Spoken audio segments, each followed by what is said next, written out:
안녕하세요, 여러분. 서대문구 건강가정 다문화가족지원센터와 서대문구청이 함께하는 다문화가족관계 향상지원, 예비 학부모를 위한 금쪽 같은 초등생활, 지금부터 시작하겠습니다. 저는 서대문구 북가자초등학교 교사 김지은입니다. 오늘 이렇게 여러분과 만나게 되어 반갑습니다. 처음 초등학교에 입학하고 적응하는 것으로도 정신이 없는데 코로나 상황까지 더해져서 걱정되는 분들도 많으시죠?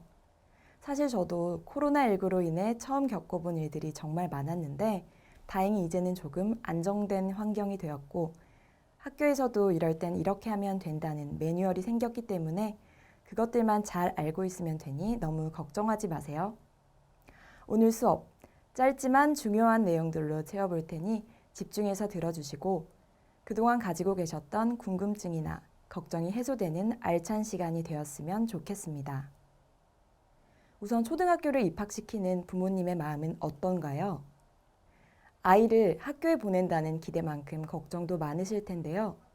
제가 재밌는 사실 하나 알려드릴까요? 엄마 아빠가 모두 한국에서 초중고등학교를 나온 사람들도 심지어 학교에서 아이들을 직접 가르치고 있는 초등학교 선생님조차 내 아이가 초등학교 입학을 할 때 걱정하고 불안한 마음을 가지고 있다는 사실입니다. 즉, 이 강의를 듣고 계신 여러분만 그런 것이 아니라 초등학교 입학은 누구나 떨리고 설레고 또한 걱정되는 일이라는 것입니다. 초등학교 입학은 앞으로 12년 동안 계속될 학교 생활의 첫 걸음입니다. 시작이 반이라는 말처럼 좋은 습관을 가지고 시작한다면 앞으로 2학년, 3학년, 중학교, 고등학교 생활도 잘 해나갈 수 있는 기본을 갖춘 것입니다. 그래서 이 시기에 부모님들께서 잘 도와주시고 아이들에게 칭찬과 격려를 아끼지 않고 해주시면 좋겠습니다. 우선 코로나 상황에 따른 변화를 알아보도록 하겠습니다. 아이들의 수업은 학교에 와서 듣는 등교 수업, 집에서 컴퓨터나 스마트폰을 통한 온라인 수업으로 나눌 수 있습니다. 코로나19로 인해 사회적 거리두기 단계에 따라 대부분 일주일에 2-3번 정도 등교했는데 초등 1, 2학년의 경우 2021년 3월부터 코로나 이전 상황처럼 매일 학교에 가고 있습니다. 앞으로도 초등 1, 2학년의 경우 지금처럼 매일 등교하는 것으로 생각하시면 됩니다. 다만 코로나 이전과 조금 달라진 부분이 있다면 다음과 같습니다. 아이들이 등교하기 전에 꼭 해야 할 일이 있는데요. 그건 바로 건강상태 자가진단입니다. 매일 아이의 건강상태를 체크한 후 등교하도록 하는 것인데 교육부 건강상태 자가진단 홈페이지나 어플에 접속해서 총 3개의 문항에 답변을 하게 됩니다. 혹시 열이 난다거나 가족이 자가격리 중 또는 코로나 검사 결과를 기다리고 있는 경우 표시하게 되는데 이 경우 등교 중지되며 몸 상태가 회복되거나 자가격리가 해제된 이후에 다시 등교할 수 있습니다. 그러므로 매일 아침 아이들이 학교에 가기 전에는 잊지 말고 건강상태 자가진단을 입력해 주세요. 혹시 아침에 열이 나거나 몸이 좋지 않을 경우에는 자가진단 문항에 증상 있음으로 체크하고 담임 선생님에게도 연락합니다. 예전에는 아침에 잠깐 병원에 들렸다가 등교하거나 아프면 조퇴하고 집에 가는 경우가 많았는데 이제는 조금이라도 몸에 이상이 있다면 모두의 안전을 위해서 가정에서 충분히 쉬도록 하고 있습니다. 이 경우 출석 인정 결석이라고 하여 학교에 온 것과 마찬가지로 출석 처리되니 걱정하지 않으셔도 됩니다. 그렇다면 꼭 필요한 준비물은 뭐가 있을까요? 우선 학교에서는 마스크를 꼭 착용해야 합니다. 끊어지거나 오염되는 경우를 대비하여 가방 속에는 여분의 마스크도 챙기도록 하고 혹시 없을 경우 선생님께 말씀드려 비상용 마스크를 사용하도록 합니다. 또 모두의 안전과 위생을 위하여 교내 정수기나 아리수는 사용 중지되거나 제한된 경우가 많기 때문에 개인 물통을 준비하도록 합니다. 현재 초등 1, 2학년은 매일 등교하고 있지만 우리 학교, 우리 반 학생이나 가족 중 확진자가 발생할 경우 일정 기간 동안 등교 수업이 중지되고 온라인 수업으로 전환되거나 자가격리를 해야 하는 일이 생길 수 있습니다. 이때 아이들의 수업 결손을 방지하기 위해 홈페이지나 학습방에 수업 자료를 올려주거나 온라인 수업을 할 것입니다. 선생님의 안내에 따라 당분간 집에서 수업에 참여하고 이후에 다시 정상 등교하면 됩니다. 알림장 어플이나 문자 메시지로 오는 학교 전체 공지를 자주 확인하도록 합니다. 이때 학부모님들께서 명심하실 부분은 온라인으로 수업을 하더라도 이 역시 학교 생활의 일부이기 때문에 학교에 가는 것처럼 정해진 시간에 온라인 수업을 시작하고 출석 체크를 하고 또 아이가 잘 하고 있는지 옆에서 지켜봐주고 도와주시는 것이 좋습니다. 온라인 수업을 위해서는 거실이나 식탁처럼 가족 모두가 오가는 공간이 아닌 조용히 수업에 집중할 수 있는 방이나 공부할 수 있는 환경이 있으면 좋겠습니다. 또 컴퓨터나 패드, 스마트폰 중 하나는 꼭 필요한데 혹시 이런 기자재 준비가 어렵다면 학교에서 태블릿 무상 대여가 가능하니 선생님께 문의하도록 합니다. 온라인 수업을 하는 방법은 학교에 따라 다를 수 있고 알림장 또한 IM스쿨, 하이클래스, 클래스팅 등 여러 가지 방식이 있습니다. 따라서 선생님의 안내를 따르도록 하고 부모님께서 미리 방법을 익혀 아이들에게 안내해 주세요. 물론 앞으로 위드 코로나가 시작되면 지금의 온라인 수업이나 학교의 매뉴얼, 규정은 바뀔 수 있는데요. 그래도 학교는 더 활짝 문을 열고 아이들을 맞이할 것입니다. 코로나 상황 때문에 아이가 학교에 가는 것이 걱정될 때도 있고 혹은 가족 모임이나 여행으로 인해 학교에 갈 수 없는 경우도 있습니다. 이때 교회 체험학습이라는 것을 신청할 수 있는데 꼭 학교가 아닌 여행지, 박물관, 친척집 등 학교 밖에서도 아이들이 배우고 익힐 수 있다는 취지에서 만들어진 제도입니다. 코로나 상황에서 날짜가 대폭 확대되어 올해 2021년의 경우 서울시 교육청에서는 수업 일수 190일에 20% 이하, 즉 최대 38일 이하로 사용 가능하다고 안내하고 있습니다. 며칠 전에 미리 신청서를 제출하고 다녀온 이후 보고서를 제출하면 됩니다. 다만 개인적인 체험학습으로 오랫동안 학교에 오지 않으면 아이가 다시 학교 생활에 적응하고 공부를 하기 어렵기 때문에 적당한 기간 동안만 사용하는 것이 좋을 것 같습니다. 또 아이가 매일 아침 일찍 일어날 수 있을지, 준비물이나 숙제를 잘 챙길 수 있을지, 학교에서 혼자 밥은 잘 먹을 수 있을지 여러 가지 걱정이 많으실 텐데요. 아이들의 학교 생활 적응을 위해서는 어떤 것을 도와주면 좋을까요? 우선 학교에서도 집에서도 스스로 할 수 있도록 가르쳐 주세요. 초등학교 1학년은 자기의 일을 스스로 하는 연습을 하고 앞으로 학교 생활을 원만하게 할 수 있도록 기본적인 생활 습관을 만드는 시기입니다. 한 명의 선생님이 20명에서 25명 정도의 아이들을 가르치다 보니 모든 것을 도와주고 함께 해줄 수 없기 때문에 아이들이 처음에는 당황할 수도 있습니다. 예를 들어 점심시간에 직접 식판을 들고 음식을 배식받아 급식을 먹고 잔반 처리, 식판 정리까지 모든 것을 스스로 해야 합니다. 화장실 용변 처리 또한 스스로 화장실에 가고 뒷처리를 할 수 있어야 합니다. 되도록 학교에서의 규칙이나 방법을 가정에서도 연계해서 지도하도록 하는 것이 좋습니다. 또 아이들이 학기 초에 정말 많이 하는 말이 있는데요. 선생님 졸려요. 선생님 배고파요. 밥 언제 먹어요? 하는 것입니다. 즐거운 학교 생활을 위해서는 평소 일찍 자고 일찍 일어나는 습관이 필요합니다. 아침에 일찍 일어나 스스로 씻고 학교 갈 준비를 하고 간단하게라도 아침 식사를 꼭 하고 바쁘지 않게 학교에 등교할 수 있도록 습관을 들여주시고 부모님께서도 아이의 생활 패턴에 함께 해주시면 좋겠습니다. 3살 버릇 여든 간다는 속담처럼 한번 지각하는 친구가 계속 지각을 하고 한번 숙제를 안 해온 친구가 계속 숙제를 안 합니다.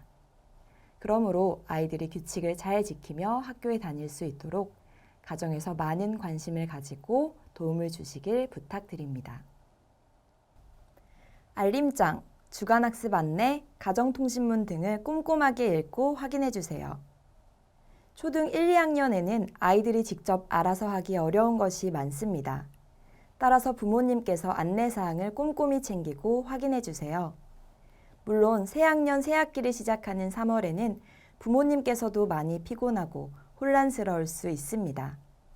하지만 이 시기가 가장 중요하고 또 가장 어려운 때인데 이때를 넘기면 점점 더 수월해집니다.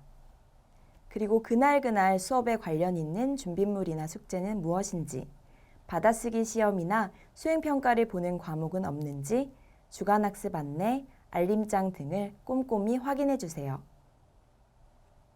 자신이 기분 나쁜 행동은 다른 사람에게도 하지 않는 것이 좋습니다. 요즘은 친구끼리의 사소한 장난도 학교 폭력이 될 수 있습니다. 신체적인 폭력뿐만 아니라 나쁜 말, 욕 등으로 친구의 기분을 나쁘게 하는 언어 폭력 또한 학교 폭력입니다. 아이들 싸움이 부모님들 사이의 싸움이 되기도 하고 내 아이가 한순간에 피해자가 될 수도 있고 가해자가 될 수도 있습니다. 그래서 아이의 친구 관계나 학교 생활에 관심을 가져야 하고 관련된 일이 발생하면 즉시 담임 선생님과 연락하고 상담하는 것을 추천합니다. 초등 1, 2학년 시기는 공부 그 자체가 중요하기보단 공부 습관을 만드는 시기라서 중요합니다. 이때 공부에 대한 흥미와 자신감을 잃어버리면 학년이 올라가도 공부에 어려움을 느끼게 되기 때문입니다. 어떤 부모님이든 내 아이가 1등은 못하더라도 중간 정도는 했으면 좋겠다고 생각한다고 하는데 여러분은 어떠신가요? 그러기 위해서는 어떤 부분을 주로 가르쳐줘야 할까요? 우선 초등 1, 2학년은 국어, 수학, 통합, 안전한 생활, 총 4과목을 공부합니다. 1, 2학년 국어 교과서 내용은 사실 크게 어려운 수준이 아닙니다. 1학년 입학할 때는 받침이 없는 글자를 읽을 수 있으면 좋을 것 같고 이후 차근차근 배우며 받침이 있는 글자도 읽을 수 있고 교과서에 나오는 문장들을 이해할 수 있는 수준으로 성장합니다. 학교에 따라 매주 받아쓰기 시험을 볼 수도 있는데 받아쓰기 시험을 위해 열심히 준비하고 공부하는 것이 국어 실력을 늘리는 것뿐만 아니라 공부 습관 들이기, 학습 흥미 기르기에 큰 도움이 됩니다. 책을 많이 읽거나 부모님과 많은 대화를 나누는 것도 추천하고 싶습니다. 요즘 아이들은 일찍부터 기탄, 구몬 같은 학습지를 풀어 더하기 빼기 같은 연산은 대체로 잘하는 편인데요. 그런데도 1, 2학년 때부터 수학을 어려워하는 친구들이 많습니다. 그 이유는 이 시기의 수학은 국어에 가까운 부분이 많기 때문입니다. 학교에서 가르치는 수학 교과서 내용은 국어적인 이해 능력이 있어야 하기 때문입니다. 그래서 혹시 아이가 수학 공부를 어려워한다면 수학 학원을 보내고 수학 학습지를 더 시키는 것이 아니라 어떤 부분을 어려워하고 이해하지 못하는지 알고 도와줘야 합니다. 아이의 생각 과정을 한 단계씩 따라가며 놀면서 쉬면서 같이 수학 교과서를 푸는 것이 훨씬 더 효과적인 수학 공부 방법이라고 생각합니다. 봄, 여름, 가을, 겨울. 우리나라의 사계절 이름으로 된 책으로 아이들은 1년 동안 여러 가지 활동을 하고 공부를 합니다. 3학년부터는 사회, 과학, 음악, 미술, 체육 등 각각의 과목으로 따로 공부를 하게 되는데 1학년, 2학년까지는 계절이라는 하나의 주제로 그와 관련 있는 여러 가지 활동을 하고 배우는 형식으로 공부하게 되어 있습니다. 다 더해서 배운다는 뜻으로 통합이라고 합니다. 사실 아이들은 이 시간을 다른 과목보다 재미있는 시간으로 생각하는데 그 이유는 그날의 활동 주제에 따라 체육 활동을 하기도 하고 노래를 부르거나 그림을 그리기도 하고 바깥 풍경을 관찰하거나 씨앗을 심고 키워보기도 하며 계절과 우리 주변의 일상들을 하나씩 배우고 알아가는 시간이기 때문입니다. 그래서 통합 수업을 위해 가장 중요한 것은 그때그때 필요한 준비물이나 숙제를 잘 챙겨주는 것입니다. 지금까지 초등학교 생활과 학습에 대해 알아보았습니다. 이제 초등학교에 대한 궁금증을 답변하고 해소드리는 코너. 무엇이든 물어보세요 시간입니다. 저희에게 초등학교 입학과 적응에 대한 다양한 질문이 도착했는데 몇 가지 질문을 살펴보겠습니다. 첫 번째로 어떤 준비물이 필요한지, 사물함에 뭘 넣어둬야 하는지, 책가방, 신발은 어떤 것을 사줘야 할지 궁금하다고 질문해 주신 분들이 계시네요. 준비물은 학교나 반마다 다르고 학교에서 개인 물품을 나눠주는 경우도 있기 때문에 미리 준비하지 마시고 3월에 선생님의 안내를 듣고 그때 준비하시는 것을 추천합니다. 사물함에 넣고 다니는 물건이나 학용품도 다 알려주니 걱정 마시고요. 책가방과 신발 주머니는 비싼 것보다는 가볍고 편하게 사용할 수 있는 것이 좋겠고, 신발 역시 발이 편하고 혼자 신고 벗는 것에 어려움이 없는 운동화가 좋습니다. 두 번째 질문으로 초등학교 입학 전에 한글이나 숫자를 어느 정도 공부시켜야 하는지 궁금하다는 분들이 많으신데요. 사실 아이들이 가정에서 미리 학습하고 오는 경우가 많다 보니 학교에 입학해서 처음 글자와 숫자를 배우기 시작하면 자신과 다른 친구를 비교하며 재미를 잃기 쉽습니다. 그래서 한글은 받침 없는 글자는 어느 정도 잘 읽고 이해하는 정도, 숫자는 50가지의 숫자를 아는 정도로 공부를 시켜두시면 1학년 시작을 조금 편하게 할 수 있을 것 같습니다. 세 번째 질문으로 방과 후 시간을 어떻게 보낼지 고민이라고 하신 분들이 계셔서 답변 드립니다. 학교를 마친 후 학원이나 방과 후 교실에서 시간을 보내는 학생들이 많이 있습니다. 이때 부모님의 마음대로 하기보단 아이의 생각이나 의지에 따라 적당한 개수만, 아이가 감당할 수 있는 만큼만 다니는 것이 좋습니다. 초등 저학년 때부터 너무 많은 학원과 사교육에 길들여진 아이들은 오히려 공부나 학교 생활에 흥미를 느끼지 못하는 경우가 많기 때문입니다. 이 시기에는 학원보단 가족과 함께 시간을 보내고 독서와 체험활동을 많이 하는 것이 더 좋습니다. 마지막 질문으로 어린이집 다닐 때의 아이사랑 카드처럼 초등학교 때 꼭 필요한 카드는 없는지, 또 돌봄 교실에 대해 궁금하다는 분들이 계셔서 설명드립니다. 우선 따로 발급받아야 하는 카드는 없습니다. 초등학교 교육은 무료이지만 방과 후 교실이나 체험학습 등 선택적인 비용이 발생할 때는 스쿨뱅킹이라고 하여 부모님의 계좌나 카드를 한번 등록해 두고 여기에서 인출되도록 하고 있습니다. 돌봄 교실은 대체로 1시, 2시 정도에 일찍 하교하는 1, 2학년 학생들을 위해 학교 돌봄 교실에서 4시 반이나 6시 정도까지 부모님을 대신해 숙제를 봐주거나 간식을 챙겨주는 등 돌봐주는 것을 말합니다. 비용이 무료이기 때문에 대체로 경쟁률이 높으며 맞벌이 가정이거나 기초생활수급 대상 등 학교에 따라 규정에 맞게 모집하니 돌봄 교실에 관심 있는 가정에서는 예비 소집일이나 입학식 이전에 학교에 문의하거나 공지사항을 잘 읽고 기한에 맞춰 관련 서류를 제출하여 신청을 놓치는 일이 없도록 하는 것이 좋습니다.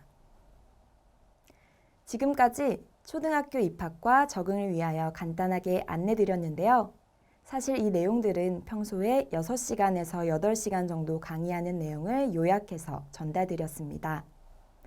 궁금한 점이 있으시다면 서대문구 건강가정 다문화가족 지원센터로 문의 주시거나 유튜브 영상 댓글로 남겨주세요.